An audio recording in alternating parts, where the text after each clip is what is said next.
kita punya kewajiban. Apa kewajibannya? Imamat 6 ayat yang ke-13 berkata, setiap hari imam harus menjaga api. Ayat 13 dituliskan harus dijaga supaya api tetap menyala di atas mezbah. Janganlah api itu dibiarkan padam. Imam setiap pagi menaruh kayu.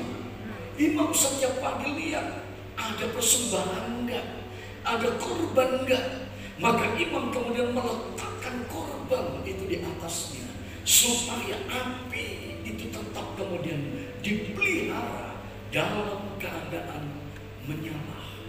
Ya, mengapa api ini menjadi penting? Karena api itu berbicara tentang penyertaan, perkenanan, dan jawaban Tuhan dalam hidup kita. Satu hal yang paling ditakutkan oleh hamba Tuhan, satu hal yang paling ditakutkan oleh gereja, kalau api Tuhan itu tidak turun dalam seluruh aktivitas rohani.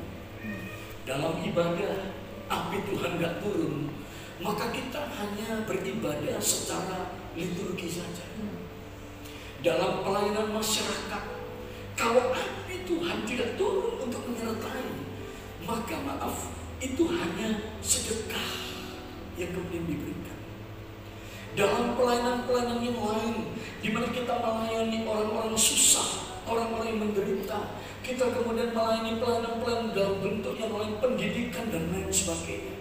Kalau api Tuhan tidak turun dalam tempat-tempat itu, maka pelayanan itu adalah pelayanan yang bisa juga dilakukan oleh orang lain.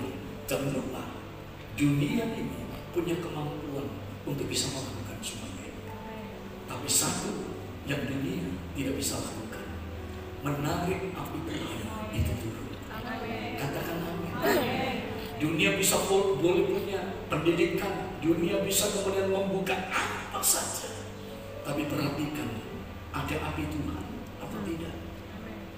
Di mana api itu muncul? Api muncul pada waktu orang-orang percaya mengerjakan pekerjaan-pekerjaan itu, dan Tuhan itu berkenan untuk menyertainya. Kita bisa melihat bukti perkenanan Tuhan dari apa yang kemudian dibuka oleh Alkitab.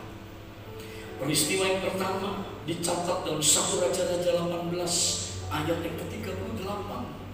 Pada waktu Elia berperang melawan nabi-nabi Baal. Loh, bagaimana cara mereka berperang? Cuma satu, ditandai dengan apakah api turun dari langit atau tidak. Nabi Baal meletakkan korban di atas mezbah. Dia berteriak memanggil Baal, memanggil Baal, memanggil Baal. Tapi apa yang terjadi? Baal tidak hadir untuk memberikan api, karena Baal bukan Allah. Elia sampai berkata, mungkin kurang kencang, lebih kencang kamu doa. Mungkin Baal lagi jalan-jalan, mungkin Baal lagi istirahat tidur, lebih kencang. Dia teriak lebih kencang, tidak terjadi apa-apa. Tapi pada waktu Elia membangun mezbah, meletakkan korban di atasnya, dia menuangkannya dengan air, sesuatu yang sangat mahal, sangat berharga pada waktu itu. Dia kemudian menggali parit di sekelilingnya, dia tuang dengan air. Saya percaya orang akan berkata, gila, mana mungkin api dan air itu menyatu. Dan air itu adalah komoditi yang sangat mahal pada waktu itu, karena air susah untuk didapatkan, dibuang sepertinya semuanya sia-sia. Tapi pada waktu Elia berkata, ya Tuhan, berkenanlah Engkau untuk semuanya.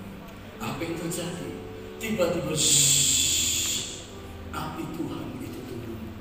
Dan lewat pengalaman itu, satu bangsa itu berbalik kepada Tuhan. Indonesia akan berbalik kepada Tuhan kalau api Tuhan itu turun. Palembang akan dilawat oleh Tuhan kalau api Tuhan itu turun. Yang setuju